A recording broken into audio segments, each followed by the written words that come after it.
yang akan disampaikan oleh guru kita Ustazah Hajah Siti Jubaidah Aida. Kepada Ustazah kami persilakan.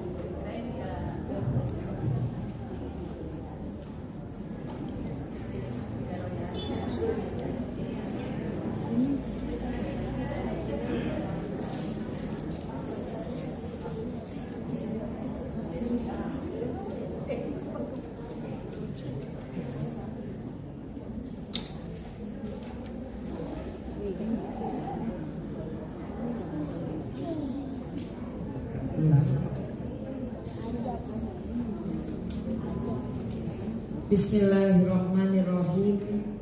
Assalamualaikum warahmatullahi wabarakatuh. Waalaikumsalam warahmatullahi wabarakatuh. Alhamdulillah. Wassalatu wassalamu ala Rasulillah Muhammad ibn Abdillah wa ala alihi wa sahbihi wa man tabi'ahu sunnatahu wa jama'ah min yaumina hadha ila yaumin nahdah. Subhanaka la ilma lana illa ma 'allamtana innaka antal halimul hakim wa tub 'alaina innaka antat tawwabur rahim. Rabbi shrah li sadri wa yassir li amri wahlul 'uqdatam min lisani yafqahu qawli bi rahmatika ya arhamar rahimin. Alhamdulillah, yang sama-sama kita hormati dan kita muliakan, wabil khusus selaku Bapak Sekretaris Kelurahan Cibubur Bapak Roni Abdullah, kita doakan semoga Allah senantiasa selalu memelihara beliau. Yang sama-sama kita hormati Bapak RW Bapak Haji Ramli yang diwakilkan oleh Bapak Herman. Kita doakan semoga juga selalu diberikan kesehatan oleh Allah dan seluruh warga-warganya. Sama-sama kita hormati Bapak Ketua DKM Bapak Dedi Maulana. Yang sama-sama kita hormati Ibu Wakil 1 Kecamatan Ciracas Ibu Ika Sartika dan Ibu Neneng Okja 1 Kecamatan Ciracas. Yang sama-sama kami hormati Ibu Ida Wahyuni Wakil 1 atau Ibu Sekol Kelurahan Cibubur, ibu-ibu para pengurus PKK Kelurahan Cibubur, para ketua kelompok PKK RW 01 sampai RW 14 dan para pengurusnya yang kami hormati juga Ibu Enda, alhamdulillah yang saya cintai yang telah mengajak saya untuk silaturahmi kemari, Al-Mukarramah Ustazah Hajah Latifah, para ibu semua yang saya cintai yang saya hormati, semoga duduknya kita di pagi hari ini insyaallah tidak keluar dari masjid ini, insyaallah dosa kita diampuni oleh Allah dan berharap insyaallah ilmu kita menjadi ilmu yang bermanfaat. Duduknya kita di majlis ini insyaallah menjadi bekal kita nanti ladang di akhirat nanti. Amin ya rabbal alamin. Ibu sekalian yang saya hormati dan yang saya cintai.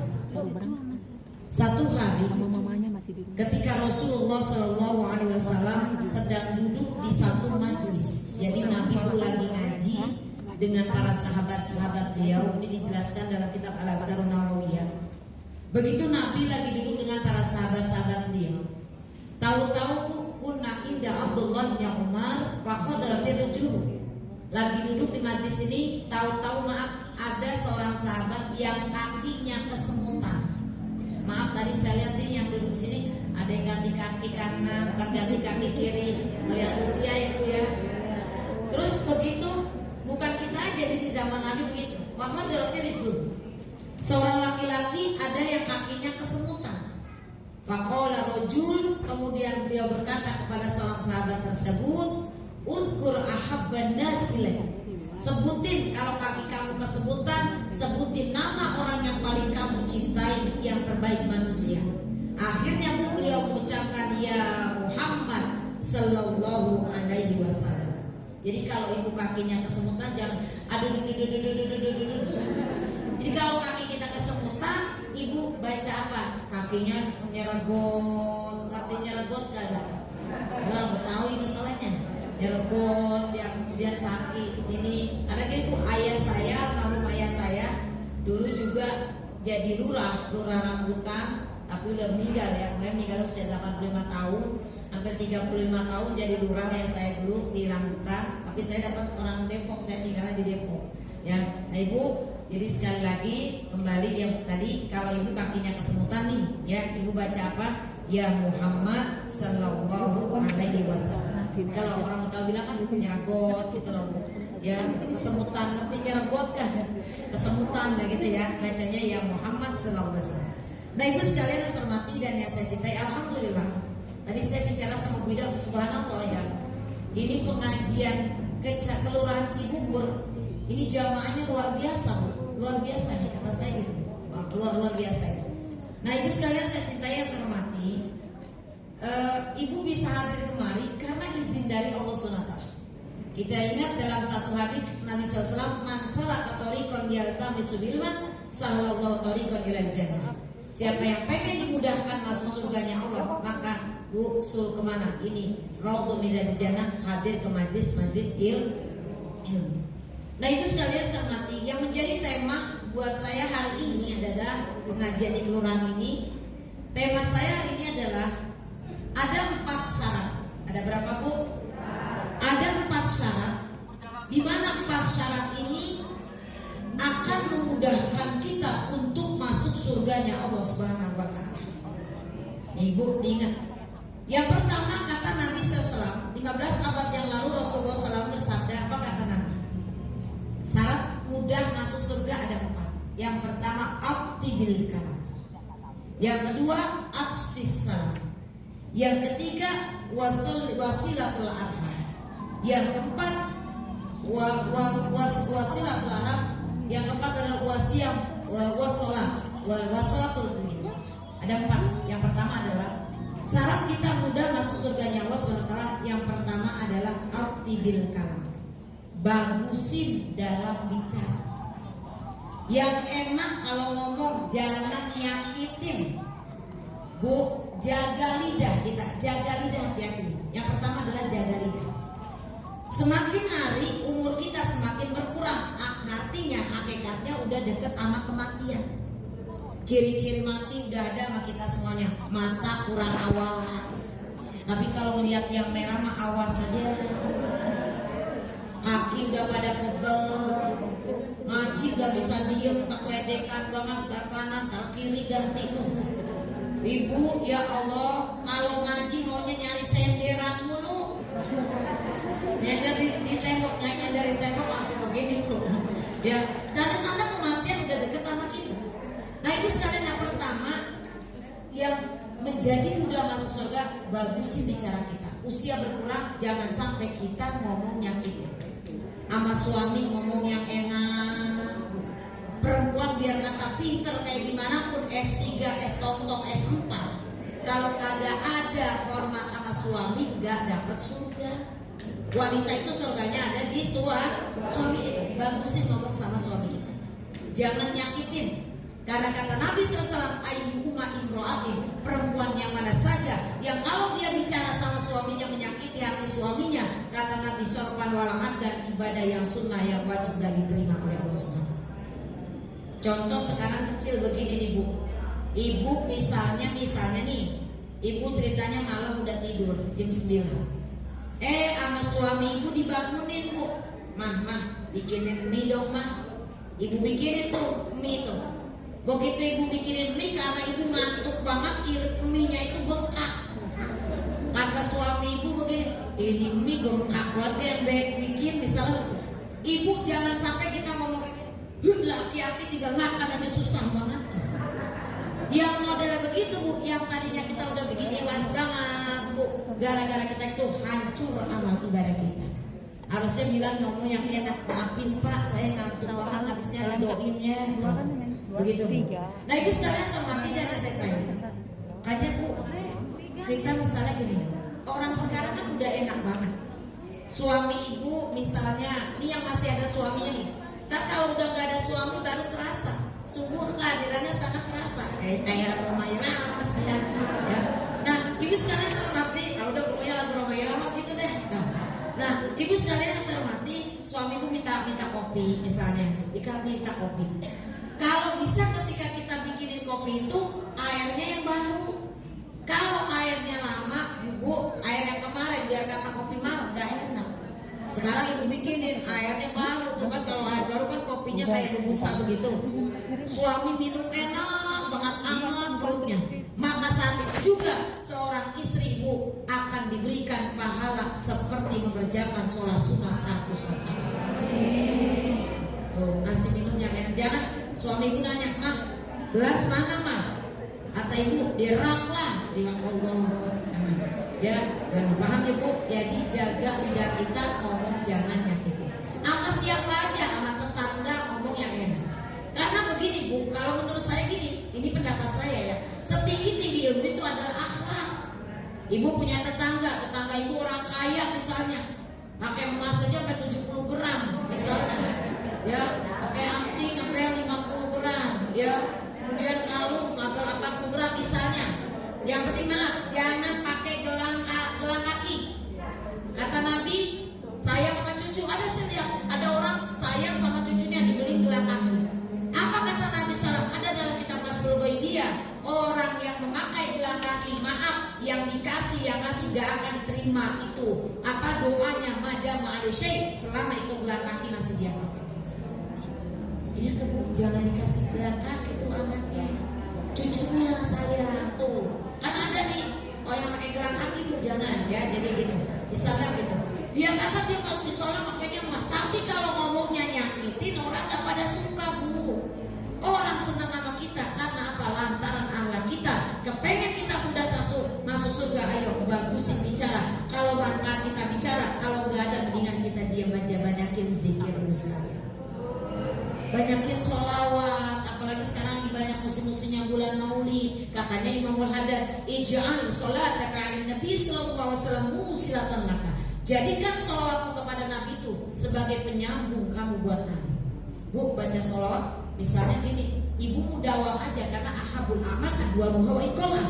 Sebaik-baik amal itu yang sedikit tapi kontinu. Misalnya ibu baca sholawat pagi 10, sore 10. Itu kan kontinu. Gak usah banyak-banyak, segitulah misalnya. Itu sebagai penyambung buat kita sama Nabi. Bu baca sholawat Allahumma sholli ala Sayyidina Muhammad wa ala alihi wa sahbihi wasallam. Keluarganya dapat, sahabatnya dapat 10 aja. Lagi naik motor, lagi naik mobil, di mobil kita baca Allahumma sholli ala Sayyidina Muhammad wa ala ali Sayyidina Muhammad. Pagi 10, sore 10. Kata Nabi SAW, kuntu syafian, besok saya akan berikan syafaat buat dia. Di lidah kita jaga, mendingan kita banyak zikir, mendingan kita banyak sholawat ya bu, banyak zikir kepada Allah SWT. Ibu sekalian saya hormati dan yang saya cintai, ketika kita bersolawat, ibu niatin solawat kita penyambung kepada Nabi. Ibu boleh demo sama Allah. Tiba ibu baca sholawat, minta sama Allah, ya Allah, saya ini jangan dikenalkan namanya Muhammad doang. Niatin. Karena ada orang baca sholawat, baca aja. Ya Allah, saya niat baca sholawat nih biar saya bisa dikenal dengan Nabi-Mu ya Allah. Jangan kenal cuma nama doang, tapi saya berharap padamu ya Allah, kenalkan saya dengan kekasih-Mu Rasulullah SAW. Begitu nggak kalau baca sholawat? Agak ya. Niatin. Innamal a'malu binniyat, segala sesuatu itu tergantung kepada niat kita. Nih ntar insyaallah kalau ibu ngaji dari sini, ntar ibu baca sholawat di jalan, lagi di mobil ibu baca Allahumma sholli, ya Allah saya niat baca sholawat ya Allah buat nyambung tali sama Nabi, kenalin saya ya Allah sama kekasih-Mu. Jangan kenal namanya doang, kenal namanya Muhammad tapi kita nggak tahu, kenalin saya di hari kiamat nanti dengan nama Muhammad ya Allah. Paham ya bu? Nah, jadi satu, ayo kalau manfaat kita bicara, kalau tidak ada manfaat lebih baik kita diam saja. Sayang, nafas keluar, nggak ada kebaikan pada diri kita semuanya. Yang kedua, syarat kita untuk masuk surganya Allah SWT di syarat yang kedua. Yang pertama tadi bu apa? Yang pertama apa? Aktibil kalam, bagusin dalam bicara. Jaga lidah, yang enaknya gitu dah. Bahasanya jaga lidah, karena salamatul lisan dan hifzil lisan. Yang kedua, syarat kita untuk masuk surganya Allah SWT, yang kedua ibu sekalian adalah apa? Afshis salam. Itu fi'il amr itu. Afshis salam. Tebarkan keselamatan. Tebarkan salam. Jadi bukannya sebatas assalamualaikum doang. Ada tetangga lagi susah, kita bantu. Kita gak bisa bantu dengan ekonomi kalau gak dengan ucapan yang enak. Ada tetangga yang belum ini misalnya Bu, kita bantu dia, itu namanya aksi salam. Artinya kehadirannya itu selalu nyenengin orang gitu. Ibu sekalian saya hormati dan yang saya cintai, menebarkan salam. Ketemu sama teman pagi-pagi nih Bu, kalau ibu misalnya beli sayuran, ketemu dengan temannya, misalnya lagi pada beli sayuran, kalau ketemu teman itu sunahnya ucapin salam, assalamualaikum misalnya gitu ya. Yang mengucapin salam itu mendapatkan 99 kebaikan, yang jawab salam cuma dapat 1 kebaikan. Ini Nabi nyampe nama sahabatnya gitu, wahai sahabatku, yang ucapin salam dapat 90 kebaikan, yang jawab cuma dapat 1 kebaikan. Akhirnya Bu, gara-gara Nabi bilang kayak gini, besoknya nih Sayyidina Ali kalau ketemu Sayyidina Abu Bakar kalau ketemu Sayyidina Ali ucapin salam terus beliau. Sampai akhirnya seminggu nggak pernah bukan Sayyidina Ali itu yang ucapin, Sayyidina Abu Bakar terus. Akhirnya Sayyidina Abu Bakar ngadu sama Rasul, di Sayyidina Ali kalau ketemu saya yang ucapin salam, saya mulu nih yang tuaan. Beliau nggak pernah ucapin salam. Dipanggil Sayyidina Ali sama Rasul, kenapa kamu kok nggak ngucapin duluan nama yang tua? Apa jawab Sayyidina Ali? Ya Rasulullah, saya bukannya. Ya Rasulullah, ingat nih yang suka baca maulid, jangan ya nurul ain, salah. Ya nurul ain. Kenapa? Karena ada harfun nida. Apabila ada harfun nida, maka harus dibaca mansub jadi fathah gitu. Ya, ya Rasul, ya nurul ain gitu ya. Ya Rasulullah, wahai Rasulullah, saya bukan yang nggak mau ucap salam pertama. Saya tahu Sayyidina Abu Bakar itu usianya lebih tua dari saya kepengen supaya kebaikan yang 99 itu ada di Sayyidina Abu Bakar, biar saya dapat 1. Inilah adabnya para sahabat Rasulullah SAW. Ibu begitu dikabari baru tahu, oh begitu ya. Nih ketika ketemu kita ucapin salam. Ya ketemu teman ibu misalnya, assalamualaikum Bu, tanya kabarnya, apa kabar? Rasul kalau ketemu sama sahabatnya, gimana kabar kalian? Kaifa alukum, bagaimana kabar kalian? Aman tuh bilang, alhamdulillah kami dalam keadaan saya beriman pada Allah. Bu kalau pagi ditanya sama temennya, gimana Bu kabarnya? Oh gak tahu nih, pusing banget saya, anak saya nih. Ibu kata Nabi, orang yang ketika yang tawa begitu berarti tuh, ya kata Nabi, orang yang ketika ditanya pagi tentang kabarnya, dia memusingkan urusan-urusan dia, maka siap-siap akan dipusingkan nanti malam sampai malamnya. Ya jadi itu ya, jadi sekali lagi ucapin salam, tebarkan keselamatan yang kedua. Nah Ibu, ketika kita masuk rumah nih, Masya Allah ya, enak banget jadi umatnya Nabi Muhammad. Kita masuk rumah, ketika kita masuk rumah, kalau ada orangnya kan assalamualaikum warahmatullahi gitu kan ya, gitu. Kalau rumah Ibu yang tidak ada orangnya, maka Ibu bacanya assalamu alaina wa ala ibadillahi sholihin. Jadi nggak sama kalau yang ada orangnya nih, assalamualaikum. Kalau nggak ada orangnya, assalamu alaina wa ala ibadillahi sholihin. Masuk rumah jangan lupa kata Nabi, siapa yang masuk rumah kemudian dia membaca Masya Allah la quwata illa billah, kata Nabi sallallahu alaihi wasallam, tidak akan terlihat kejahatan dalam rumah ini. Tuh pulangnya, pulang assalamualaikum baca Masya Allah la quwata illa billah. Wa idza dakhalta jannataka qulta Masya Allah la quwata illa billah. Jadi yang kedua adalah yaitu menebarkan salam. Yang ketiga, syarat kita untuk masuk mudah surganya Allah yang ketiga, Ibu sekalian apa? Yang ketiga, kata Nabi kita Muhammad SAW, wasilatul arham, dan sambunglah silaturahmi. Jangan memutuskan silaturahmi. Orang yang mutusin silaturahmi berarti man-qata, berarti dia udah mutusin silaturahmi sambungan dengan aku, kata Allah SWT. Bu, kita lihat orang banyak putus silaturahmi gara-gara urusan dunia. Coba deh perhatiin, benar nggak Bu? Ditinggalin kondangan, ngambek. Ditinggalin nengok orang sakit, ngambek. Mohon maaf nih, sunnah. Kalau nengokin orang yang sakit, sunnahnya tuh pegang tangannya sama pegang jidatnya. Kemudian Bu, kalau nengokin orang sakit, afdhalu iyadatul marid, surah At-Tumindin, sebagus-bagus adalah Ibu ketika kita nengokin orang sakit itu jangan lama-lama. Apalagi kalau yang sakitnya punya asma, punya jantung, jangan diajak ngomong, gimana kabarnya? Diajak ngomong bisa-bisa dia bengek tuh. Ya, jadi jangan cepet-cepet gitu. Jangan tanya sakit apa Bu? Panas banget saya, udah semalam panas ini tetangga saya mati ini. Ngomong yang enak, doain dia. Terus kalau pegang tangannya gini aja nih Bu, tuh sunat tuh pegang tuh. Tapi maaf ini kalau yang sakitnya perempuan yang megang, jangan yang sakit janda. Yang nengokin duda, jandanya cantik. Tengokin sakit apa Baraji? Nggak boleh itu mah ya. Jadi ini sesama perempuan laki dan laki ya. Jadi sekalian, jadi gara-gara itu orang banyak yang putus silaturahmi. Ibu, lantaran juga banyak yang putus silaturahmi kalau saya lihat lantaran gara-gara urusan dunia. Contoh banyak saudara sama saudara pada nggak akur. Gara-gara apa? Misalnya urusan dunia. Gara-gara apa Bu? Gara-gara warisan kita lihat. Kakak sama adik nggak akur gara-gara urusan warisan. Ibu sekalian, kata Nabi SAW, kalau ada saudara sama saudara nggak akur cuma rebusin warisan aja, kasihan orang tua kita Bu. Setiap saat mereka habis dikempangin oleh malaikat. Apa sampai hati kita menyakiti mereka yang sudah membesarkan kita Bu? Biar akur kita sama saudara-saudara. Ibu bisa begini hebat begini, bisa duduk ini karena perjuangan orang tua kita. Coba bayangin, orang tua ibu misalnya yang mereka harus cari nafkahnya jam 3 malam dia bangun. Yang mereka mungkin jualan misalnya jam 3 dia udah goreng, hujan-hujan udah menjajakan makanannya. Sambil dia berkata, lontong, kue, sementara kita anaknya dalam keadaan nikmat tidur. Coba bayangin lihat orang tua kita seperti apa perjuangannya. Karena begini kita semua karena perjuangan orang tua kita. Biar akur kita sama saudara-saudara. Karena setiap kita tidak akur cuma urusan dunia saja. Maka setiap saat orang tuamu punya habis dikempangin oleh malaikat. Rabbana ighfir lana wa li walidayna ya Allah.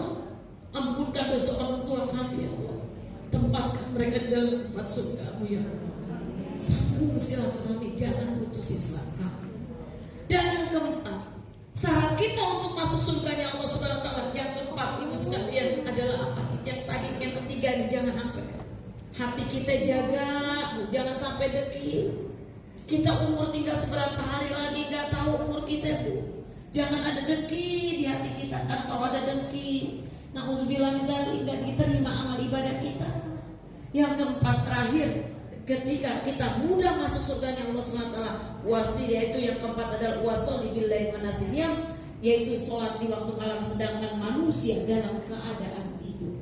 Ayo Bu, latuk sirunau di waktu lain. Jangan banyak tidur kamu di waktu malam. Sesungguhnya orang yang banyak tidur di waktu malam besok dia akan menjadi orang yang paling termiskin di akhirat nanti. Ibu sekalian hormati, ketika ibu bisa melaksanakan sholat malam, ketika kita bisa bangun di tengah malam itu karena Allah mengizinkan kita. Yang semalam bisa tahajud karena lagi dibangunin sama Allah Bu. Ibu lagi jadi tamu-tamunya Allah, jadi orang-orang pilihannya Allah. Kita udah banyak banget ngambil nikmatnya Allah Bu. Berarti apa yang udah kita berikan semalam. Ketika ibu bangun malam. Dari saya sebagai Deda, semoga manfaat. Kurang lebih maaf kalau saya ada kesalahan, maafin ya Bu ya. Dalam tutur kata saya ridhoin, jangan ada yang janggal karena buat kita semuanya. Assalamualaikum warahmatullahi wabarakatuh.